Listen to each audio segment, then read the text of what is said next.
Hello, and welcome back to another episode of SimCity 2000. As you can see, we just had an earthquake hit, so this episode we will be dealing with yet another disaster in the city. Some fires have popped up around the city, so what we have to do is do our best to keep that under control before it gets out of hand. So I kind of isolate the fires that are located more near the center of the city so they don't do as much damage. And then once those are out, we start working on another area. As you can see, the fire spreads pretty quickly, so it's a lot of micromanaging the firefighters. And what I've sort of learned while doing this is to not necessarily try to fight the fire right in the middle, but to set sort of a perimeter around the fire. So you can sort of see me like setting up like a line there just to stop it from spreading. And then once the fire's not going to spread anywhere on that side, we move to another area to focus on. So you see me trying to get this patch under control, doing our best not to let it get to the other side of the highway, as I really don't want to rebuild that part of the city again. So most of that's under control. The fire doesn't spread over patches of rubble since those areas have already been burned.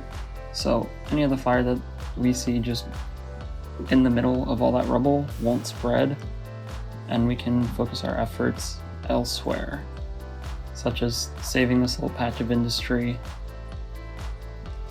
and just sort of saving any piece of land we can.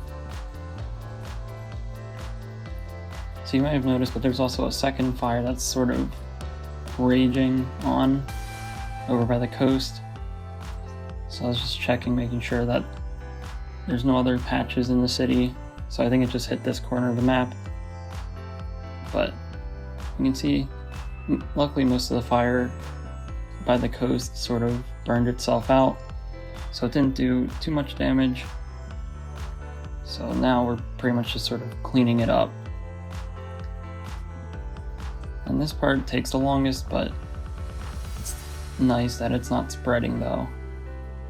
So we just wait for our firefighters to put out the fires, and then we can get to the rebuilding phase. So there it is. It's officially over. Now we can sort of assess the damage and rebuild. I'm going to rebuild it to the best of my ability as it was before, just because I feel that we had a pretty good groundwork laid out over here, and trying to start over from scratch in this area might not be the best option.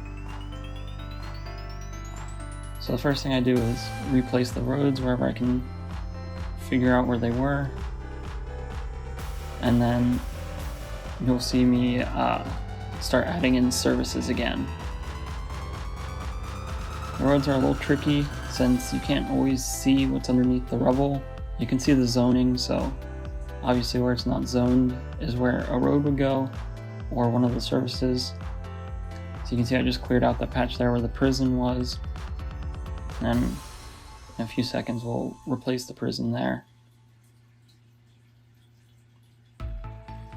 So now I believe we've replaced all of the roads once we get that there, and then we can focus on rebuilding the area. So the first thing that goes in is the prison, and then we have to make sure that all of these blocks are connected up with power again, so that they'll start growing and filling in the space. And here we got to replace the stadium that was there.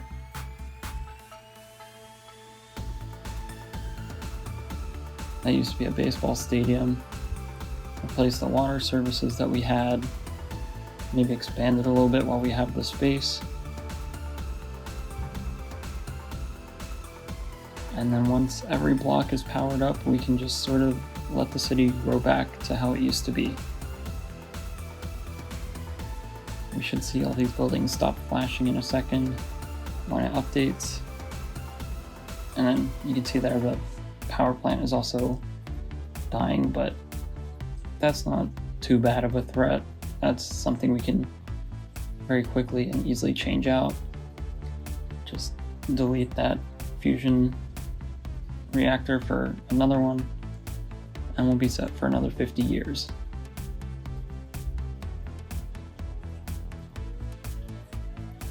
So at this point I'm just checking around, seeing if there's any empty spaces that I need to put services back in. I believe we got most of them. I might have missed a few, but we can see once it's rebuilt if there's any blank spaces.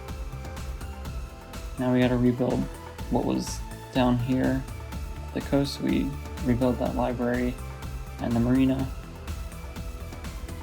Throw in some parks. And then I didn't know what used to go there. It was probably a bus stop, but we threw in another library. If traffic gets bad, we can change that. So now, I think at this point, we just let the city rebuild itself. It stinks to have such a major disaster like this, because it really sets us back population-wise. So obviously in the future, we'll be continuing to replace some of our low-density zoning with high-density, and hopefully that'll be able to bring our population back up. But that'll be all for this episode. If you enjoyed, please like and subscribe. Thanks for watching. Have a great day.